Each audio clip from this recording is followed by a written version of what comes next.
الحمد للہ وحدہ والصلاة والسلام علی من لا نبی بعد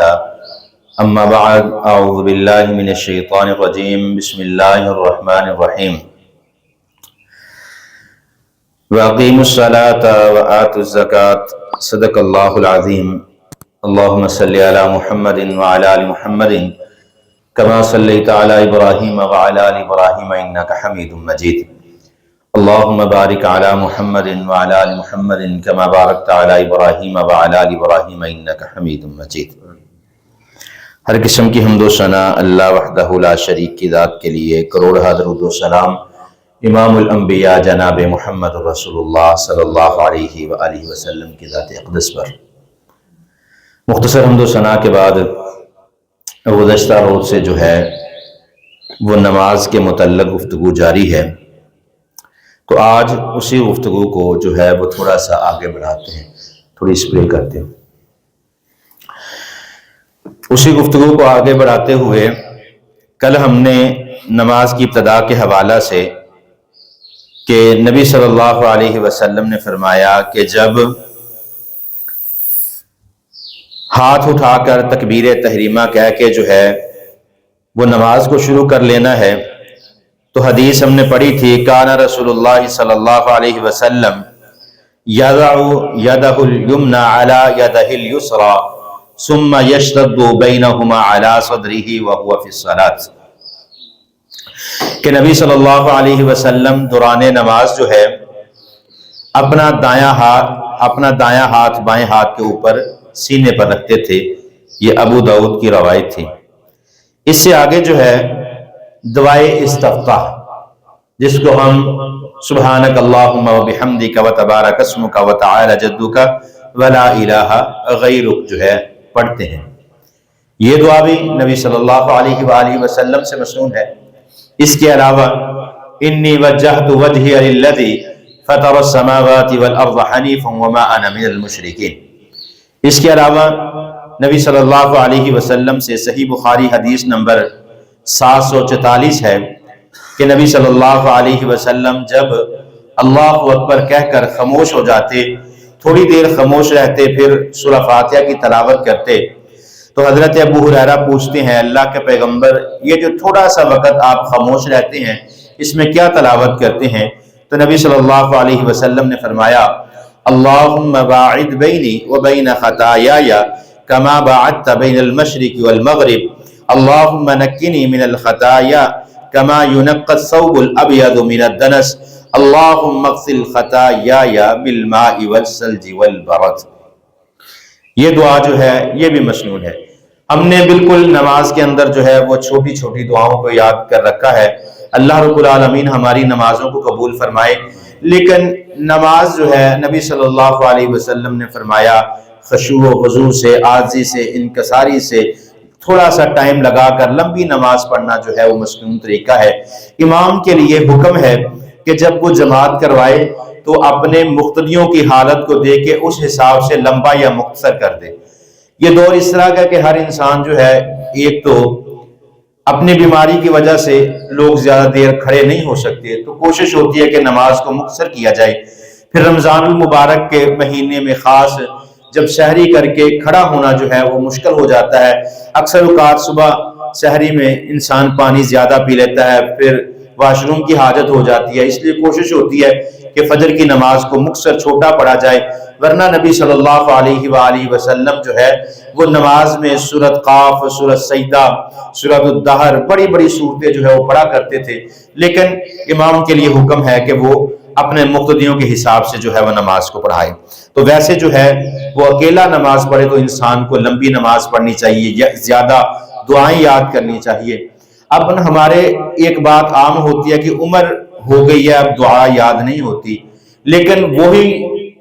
بڑی عمر والے حضرات میں دیکھتا ہوں جب کاروباری معاملات کو دیکھتے ہیں تو کروڑوں لاکھوں اربوں کا حساب کتاب، کسی کو سودا بیچتے ہیں، کسی کو 2 سال پہلے سامان بیچا ہے وہ بھی ان کو یاد رہتا ہے۔ اصل میں ہماری توجہ نہیں ہوتی، یہ صرف ایک بہانہ ہوتا ہے کہ بڑی عمر ہوگی ہم دعا یاد نہیں کر سکتے۔ ورنہ اگر دیکھیں آپ دعائے استفتاح جو میں نے ابھی پڑھی ہے اللہم باعد بینی، تو دوسری دعا سے تھوڑی سی بڑی دعا ہے، اگر ہم اس کو یاد کریں تو کم از کم 5 مرتبہ جو ہم نے فرض پڑھنے ہیں وہ تو لازماً ہم پڑھیں گے نا. ایک دفعہ یاد کریں، جس دعا کو روزانہ 5 مرتبہ آپ دہرائیں گے تو وہ کیسے ممکن ہے کہ وہ آپ کو بھول جائے. پھر فجر کی سنتیں لازمی پڑھنی ہے، عشاء کے وتر لازمی پڑھنے ہیں، یعنی ایک دعا کو 7 مرتبہ جب آپ پڑھیں گے تو کیسے ممکن ہے وہ آپ کو بھول جائے. اسی طرح قرآن پاک کا ہے کہ جب انسان قرآن پاک کو یاد کرنا چاہے کسی بھی عمر میں، بہترین حل ہے آپ 2 سے 3 آیتیں روزانہ یاد کریں اور اپنی ہر نماز میں وہی آیات پڑھتے رہیں. تو کس طرح اللہ رب العالمین قرآن کو جلدی یاد کرنے کی توفیق عطا فرما دیں گے. اس کے بعد جو ہے نبی رسول اللہ صلی اللہ علیہ وسلم قرات سے پہلے جو ہے وَأَعُوذُ بِاللَّهِ مِنَ الشَّيْطَانِ الرَّجِيمِ، اور ایک حدیث میں جو ہے جو سنن ابو داؤد سے ہے کہ اعوذ باللہ السمیع العلیم من الشیطان الرجیم من حمدہ ونفخہ ونفثہ، پھر اس کے بعد بسم اللہ الرحمن الرحیم اور سورۃ فاتحہ کی ابتدا. تو یہاں پر پھر وہی مسئلہ جو پہلے بھی میں عرض کر چکا ہوں، دوبارہ اس مسئلے کو دہرا دیتا ہوں کہ اللہ رب العالمین نے قرآن پاک میں سورۃ الحجر میں یہ بات بیان فرمائی تھی کہ وَلَقَدْ آتَيْنَاكَ سَبْعًا مِّنَ الْمَثَانِ وَالْقُرْآنِ الْعَظِيمِ، ہم نے آپ کو بار بار پڑھی جانے والی 7 جو ہے وہ آیات نازل فرمائی ہیں. تو وہی معاملہ ہے کہ جن کے نزدیک بسم اللہ جو ہے وہ سورۃ الفاتحہ کا حصہ نہیں ہے وہ آہستہ پڑھتے ہیں، جن کے نزدیک سورۃ الفاتحہ کا بسم اللہ حصہ ہے. میں تو یہی سمجھتا ہوں، میری تحقیق کے مطابق جو کچھ اب تک مجھے ملا ہے، آپ قرآن پاک کو دیکھیں، جب پہلا ورقہ کھولیں گے سورۃ الفاتحہ دیکھیں گے تو وہاں پر تھوڑی سی کچھ نہ آیات کے اندر تبدیلی ہے. اگر آپ اس کی 7 آیات کو پورا کرنا چاہیں تو وہ پورا نہیں کر سکتے بسم اللہ کے بغیر. آپ قرآن پاک کا نسخہ کھولیں گے، یا تو بسم اللہ کو پہلی آیت لکھا ہوگا، جنہوں نے الحمدللہ رب العالمین کو پہلی آیت لکھا ہے انہوں نے 5 کے بعد ڈائریکٹ 7ویں آیت پر جو ہے وہ سورت کا اختتام کر دیا، یعنی 6 نمبر آیت اس میں مس ہے جس نے الحمدللہ کو پہلی آیت ذکر کیا ہے. بہرحال یہ اختلافی مسئلہ ہے. تو میرے نزدیک جو ہے کہ وہ بسم اللہ جو ہے امام کو بلند آواز سے پڑھنی چاہیے، جو مقتدی ہے اس نے تو آہستہ ہی پڑھنی ہے، ظاہری بات ہے، یہ امام کے لیے احکامات ہیں اور اس میں اختلافات موجود ہیں. اس کے بعد جو ہے اعوذ باللہ من الشیطان الرجیم یا اعوذ باللہ السمیع العلیم من الشیطان الرجیم من حمدہ ونفثہ ونفثہ بسم اللہ الرحمن الرحیم. اس کے بعد سورۃ الفاتحہ الحمدللہ رب العالمین الرحمن الرحیم مالک یوم الدین ایاک نعبد و ایاک نستعین اہدنا الصراط المستقیم صراط الذین انعمت علیہم غیر المغضوب علیہم ولا الضالین. اس سورت کو جو ہے وہ پڑھنا، اس سورت کے اختتام پر آمین کہنا. پہلے سورت کے متعلق بات کر لیتے ہیں کہ جن لوگوں کا یہ عقیدہ ہے، یہ جو یہ مانتے ہیں کہ سورۃ الفاتحہ جو ہے اس کو امام کے پیچھے نہیں پڑھا جائے گا، تو ان کے لیے دلیل یہ ہے، صحیح بخاری حدیث نمبر 756 ہے، نبی مکرم جناب محمد رسول اللہ صلی اللہ علیہ وسلم نے فرمایا لا صلاۃ لمن لم یقرأ بفاتحۃ الکتاب، جو نماز میں سورۃ الفاتحہ نہیں پڑھتا اس کی نماز، وہ رکعت جو ہے وہ مکمل نہیں ہوتی. اب علماء کرام جو ہے وہ قرآن کی اس آیت سے استدلال کرتے ہیں وَإِذَا قُرِئَ الْقُرْآنُ فَاسْتَمِعُوا لَهُ وَأَنصِتُوا لَعَلَّكُمْ تُرْحَمُونَ، کہ جب تم پر قرآن کو پڑھا جائے تو تم خاموشی اختیار کرو تاکہ تم پر رحمت کی جائے. تو اس آیت سے جو استدلال ہے وہ غلط ہے، کیونکہ اس کے برعکس جو ہے نبی صلی اللہ علیہ وسلم کی بے شمار احادیث موجود ہیں. حضرت ابو ہریرہ رضی اللہ تعالیٰ عنہ حدیث بیان فرماتے ہیں کہ رسول مکرم جناب محمد رسول اللہ صلی اللہ علیہ وسلم نماز سے فارغ ہوئے تو آپ نے اپنے اصحاب سے پوچھا کہ کیا تم نماز میں کچھ پڑھتے ہو؟ تو حضرت ابو ہریرہ فرمانے لگے، صحابہ کرام نے فرمایا اے اللہ کے پیغمبر، جو کچھ آپ پڑھتے ہیں وہی کچھ جو ہے ہم آپ کے پیچھے جو ہے وہ دہراتے ہیں. تو نبی صلی اللہ علیہ وسلم نے فرمایا ٹھیک ہے،